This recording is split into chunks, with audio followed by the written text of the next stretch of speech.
name is Brad Muniz. I'm a partner at Sobel and Company, and I'd like to welcome you to Sobel Insights. Sobel Insights is a weekly series where we provide some brief information on various topics. And we like to keep the sessions to 15 minutes. At this time, we do not offer CPE. If you have any ideas for topics or for presenters, please feel free to reach out to me via email. Today's topic is cannabis issues in employment. Our speaker, Jennifer Roselle, is a new partner at Genova Burns. Congratulations. And I'm being a new partner, I'm wondering if they have tests relating to cannabis, because it seems to be a very hot topic. A lot of my clients are asking, what can they and what can't they do? I mean, can an employer consider a potential employees, prospective employees' use of cannabis in employment decisions? So thank you. And, as we're navigating all of this, where I think employers need to start from is what the law says, which is an employer cannot take an adverse action against an employee for their use or their non-use of cannabis product. And that is in the kind of 30,000 foot view. There are exceptions to this. There are policies that you can put in place. We'll talk about that, I think, a little later. But just from the very fundamental, if I am somebody who enjoys cannabis product on my free time, I am an adult, I am over the age of 21, I'm not going to tell you how old, but I am legally permitted to partake once the recreational cannabis is available. I am legally permitted to either partake or choose not to. So I cannot be terminated because of that. I cannot be disciplined because of that. My terms and conditions can't be controlled by all of that. And one of the things for the employers who do the hiring, if I was arrested as a teenager for something minor, that can't be something that is considered as part of my hiring and my onboarding. And what you probably saw in the news the last couple of days is the state has actually taken ridiculously impressive steps to further the expungement efforts of the law. So I think they saw something 80,000 or in that range of cases that had been dismissed. So right now it's really common to see employers say, I want you to disclose arrests. It's also not uncommon to terminate somebody for those arrests. But if it relates to cannabis, remember right now, you may have had an expungement. You may have been in a situation where it shouldn't have been criminal to begin with under the new laws. And it can't be something that's the only justification for hiring decisions. There's some exceptions to that, law enforcement, correction, Homeland Security. But as a general rule of thumb, you don't want to be looking at that most likely as part of your hiring and onboarding. And I appreciate you saying that very last piece, because I was actually going to put that caveat in for you. I wanted to help protect the lawyers.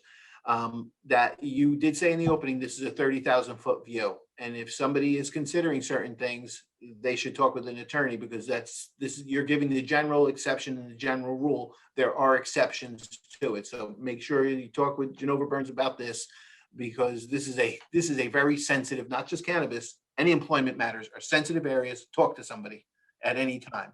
And you know what, Brad, you make a really good point that I probably should have started with, which is I'm telling you as it stands right this minute. We are expecting regulations to come out at the end of August that are going to expand on some of what we're talking about today, which may change what I think I know right now. I've definitely given seminars and halfway through something changed and you're like, oh, wait, the law really did just change as we were talking. So it is really important before you take action, reach out, have a conversation with Labor Counsel, because there are ramifications for this. Right. Now, I know that, it's a very tricky word to use, drug, because I don't know what's considered a drug, what's not considered a drug. May slip and call this a controlled substance, and I'll have you go, but that's what we're used to saying. I'll throw the age out there and say, I'm getting old, say that, but what about the whole drug-free workplace environment? And, is that changing now? Not really. You're right that the terminology we use changes. You've probably realized I've been calling it cannabis instead of marijuana. There are underpinnings of racism and kind of targeting populations by using the word marijuana. It comes from like the 20s and the 30s and who was being targeted for criminal prosecution disproportionately. I think it's a Spanish word. So we've seen it move away from marijuana and referring it to cannabis. Now, cannabis is still a federally illegal substance. It remains a Schedule I drug. There has been some push from particularly the Dems in Congress to try and get it off of that schedule. You've got the MORE Act. There's some more stuff coming down the pike. So we are expecting to see some federal movement. We also know that the feds haven't really been enforcing that Schedule I kind of mentality behind it.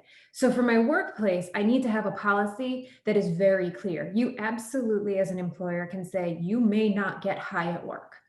There is absolutely no right for me to walk into my office, have an edible, use any sort of product. I don't have the right to use at work, distribute at work, sell at work, transport at work. But you need to have a policy telling the employees that you can't do this. So it is definitely not a free-for-all. It is definitely not an inherent right to show up under the influence, but we do just need to be very mindful of what our policies are going to look like going forward. And it's interesting, you're saying so many words that I'm wondering, are these allowed? Is this allowed? And of course, I'll get Molly Lockwood in here and she should be sitting here, watch what I say. And you said cannabis versus marijuana. Of course, the pot slips into my head. Can that be said? And I have a whole list I wrote down. I'm not going to read them because I don't want you to be saying, take me off this one. We use the word high. Is that an acceptable word, or is there a different vernacular that's used? So what we would want to see is, from the legal perspective, there's impairment. We are looking for impairment. Colloquially, high as a kite still gets used. Being high, there really isn't any of that type of stuff. You can be high on that. You can be high on oxy. You can be high on a bunch of different substances. But you are, in terms of employment, what you're going to really be focusing on is, am I impaired in the workforce? Right. Is whatever I've taken, either walking in or while I'm at my desk or last night, going to impair my ability to perform my job? And there are still abilities to drug test. We just have to be very careful how we do them moving forward. Okay. And it's interesting because you said it can't be used in the workplace. And when I was in Colorado one time, just talking with somebody, not imbibing, talking with somebody, and I said, how is this allowed here? I'm just, in Jersey, we didn't have it, and I couldn't imagine it. And the way they put it to me very loosely was, they weren't an attorney. Think about it like alcohol. Where you can drink alcohol, it's treated very similar. You can't just walk down the street drinking a can of beer. You can't just walk down the street smoking or eating edibles. Different, not different, but and it's probably the same thing with work. If you would think, most people are not sitting around drinking at work. Even bartenders are not supposed to be drinking at work. You should not be smoking. Especially with, particularly, I'm sure, with safety sensitive positions too.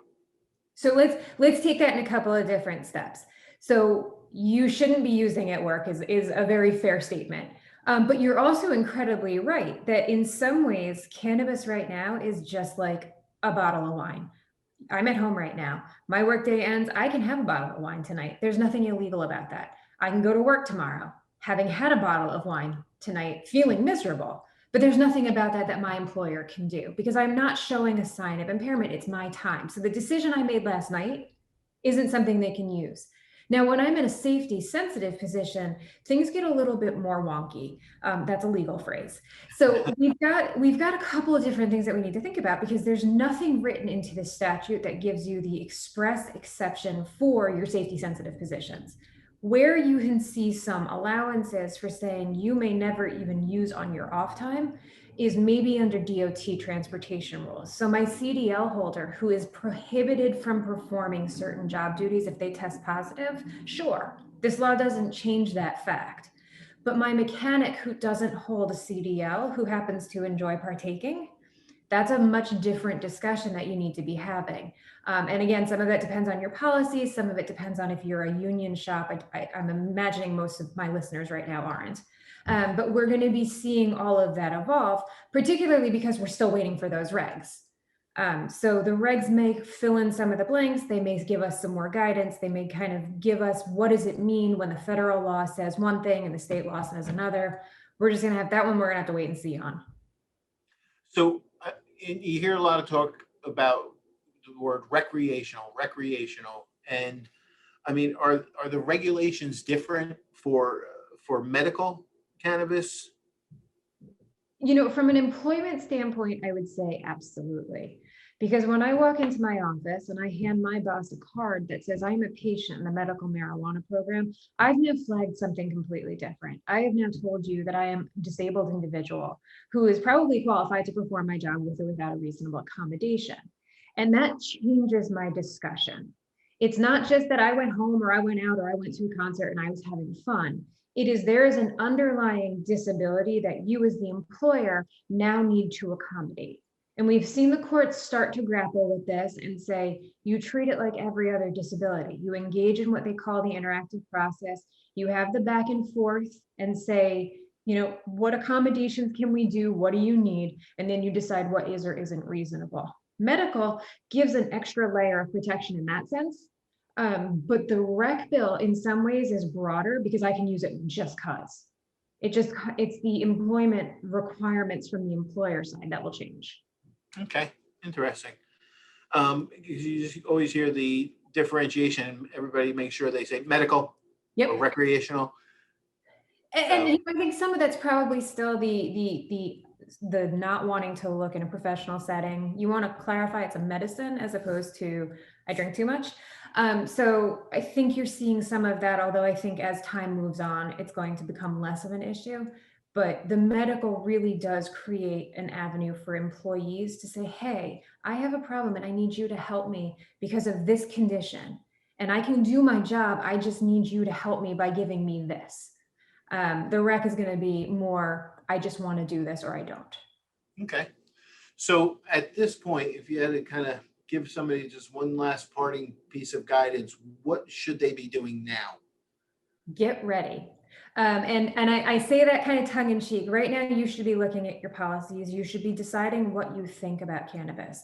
You should be deciding whether or not you want to test your employees for cannabis.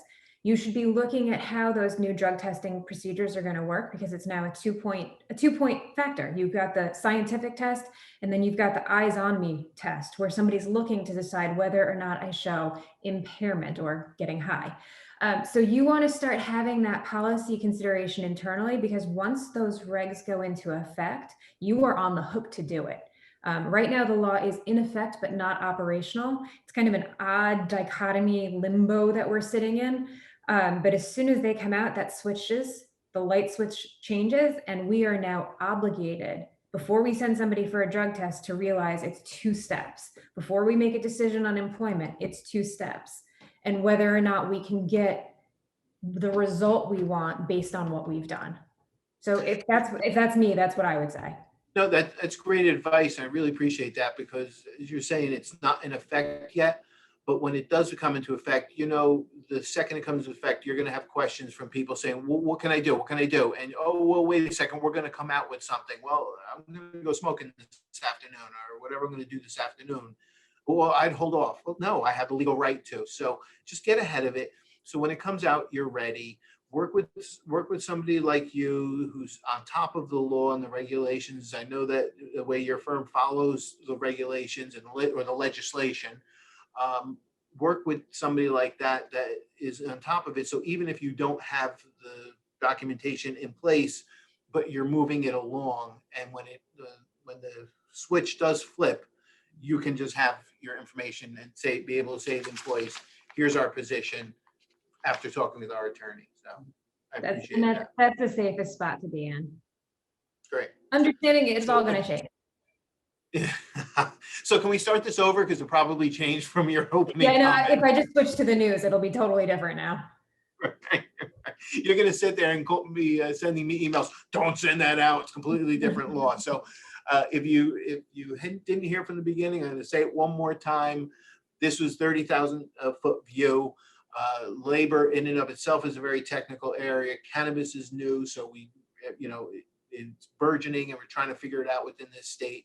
Talk to somebody that's educated on this, almost on not a regular basis, daily basis, but keep updated on it. Don't try and do this yourself.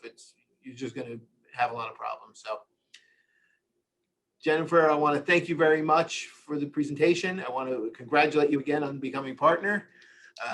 And hopefully everybody, I want to thank them for attending and reach out to you for proper guidance on this. Not free guidance, proper guidance. Thank you. Thank you again. All right.